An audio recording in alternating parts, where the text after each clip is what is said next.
Now, if truth prevails in the average person, let's take an example, a very concrete one, of just how it operates. Supposing truth in the case in consideration is a problem of maintaining the health of the physical body.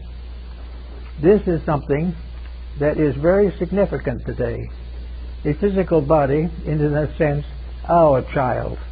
Each person has a body that is a kind of psychological infant with which he has been endowed, and we must train this body to serve him, or else he must relinquish his leadership and let the body take over. If the body takes over, he's in trouble. But he doesn't know he's in trouble, because if the body is gratified, the rest of him goes to sleep. But the real fact of the matter is the body has to be brought into harmony. It has to be disciplined. Now, when the body is brought into discipline, it is said to be healthy. When the soul is brought into discipline, it will be said to be healthy. When the infinite in man is brought into discipline, then the universal being is healthy. Every compromise that destroys the leadership of the superior over the inferior is dangerous and must be carefully avoided.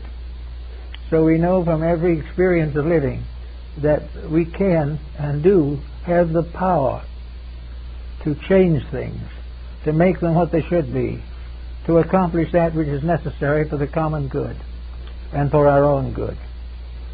But before we settle down to the quiet processes of changing the world, which we're all much interested in the moment, we should give a little thought to changing ourselves.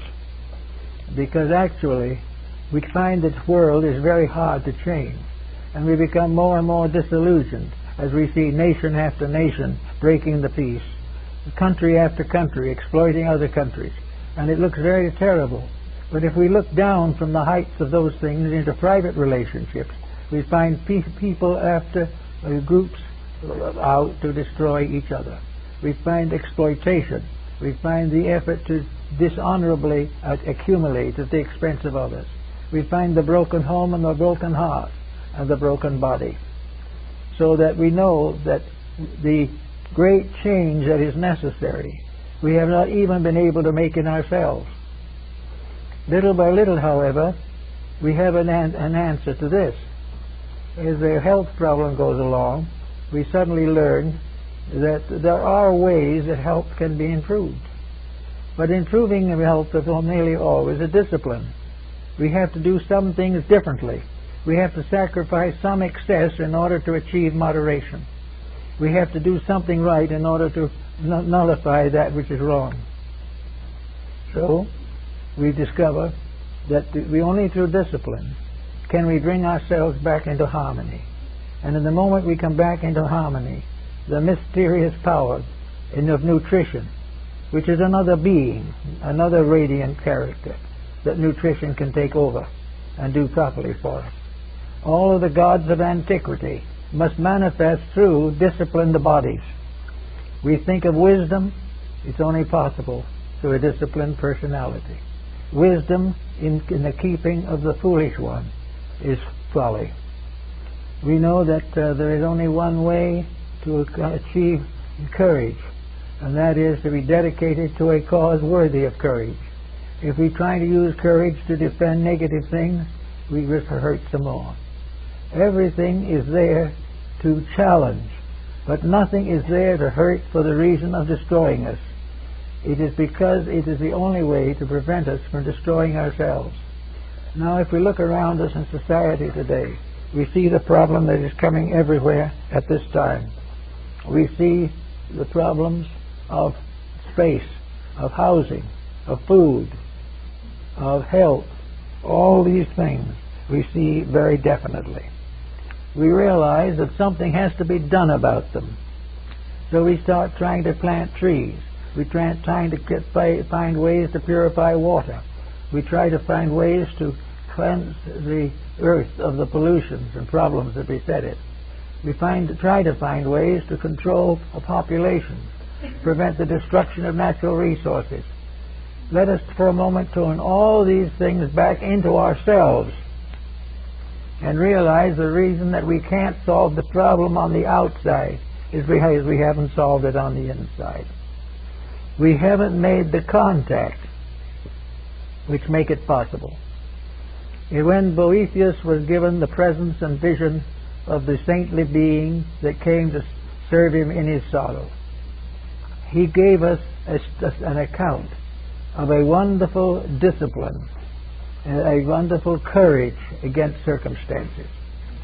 So if we want to do any of these things on the outside, something must come to us on the inside. We cannot improve the world if we can't even save our own necks. We can't bring peace in the world if we can't have it in our own family. And how can we declare the ambitions are false when we can't stop using narcotics for our own pleasure?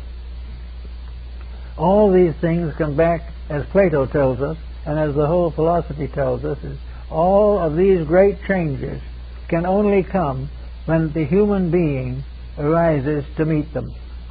The humanity is an entity, one human being. This human being is made up of now pretty close to 6 billion separate human beings. They are like the cells in a human body. They are part of one constitution. Over this one being is a unit, humanity, as one. This we find in the great man of the Zohar in Kabbalism. We find this one great being.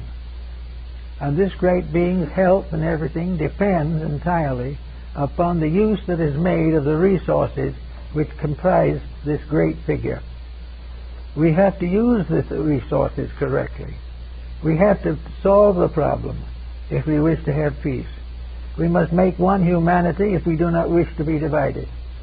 Now, if we continue to wish to be divided, we not only have the problems of society, but we have the problems of ourselves. The individual who has not transcended his own selfishness is a very poor candidate for reforming the world.